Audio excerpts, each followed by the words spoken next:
Hey, hello, I'm Kråkan, also known as Corvus Cornix, so welcome to Yacc, yet another Crowcast where I pick a game I played for a week and then I'll talk about it. This week's game is Pong for the arcade. It was released in 1972 and it's a sports game developed by Atari and also published by Atari, and also be some spoilers up ahead just so you know, but first a little backstory.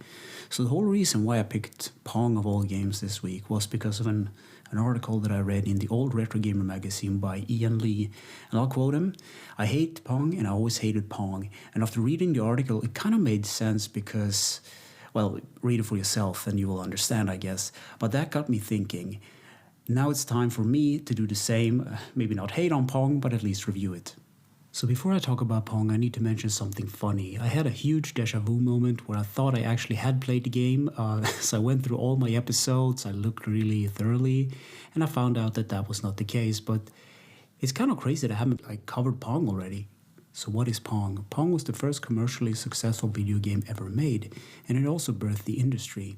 So the premise of the game is really simple. On the screen you have two paddles or bars and a moving little dot representing the ball. And the goal is to score. And how do you score, you might have had? Well, if your opponent misses the ball, you get a point. And there's also like a net in the middle of the screen, but it really doesn't matter. So the best way to explain Pong would be it's like tennis, but yet not.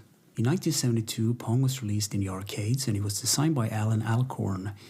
And everything began in Sunnyvale, California, and that would be in the Silicon Valley region.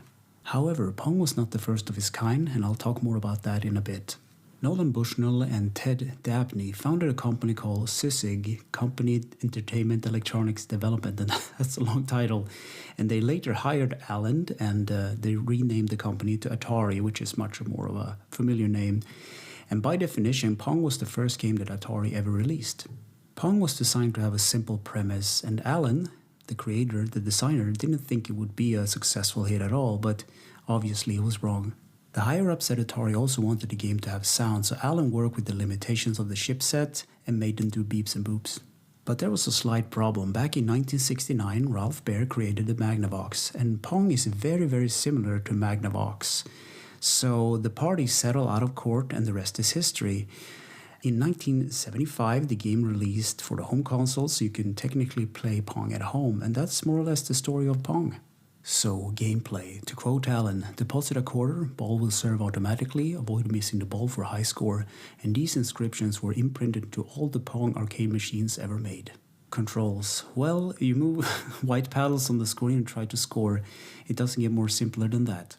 Graphics. A black background with white things on it, such as paddles, balls, and a net. Sound and music. Well, the game doesn't really have music, but it has a bit of sound effects.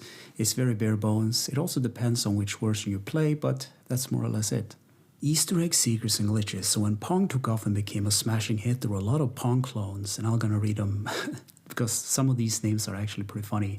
The Wonder Wizard, the Magnavox Odyssey, the Tournament 1000, the Color Sport 8, APF TV Fun, Ricochet, Color TV Game 6, and all these names are terrible. So in conclusion, I wrote no, but I think it's important to recognize the legacy that this game had. And be honest with yourself, would you actually play this game today? Probably not, but the history around the game and the aftermath of it is really interesting. And if it weren't for Pong or Atari, people like Steve Jobs would probably not have founded Apple to begin with. And I don't know, you can't recommend the game, but it has a lot of weight to it, so I don't know, it has to have started somewhere. So anyway, thank you for listening and or watching, and take care.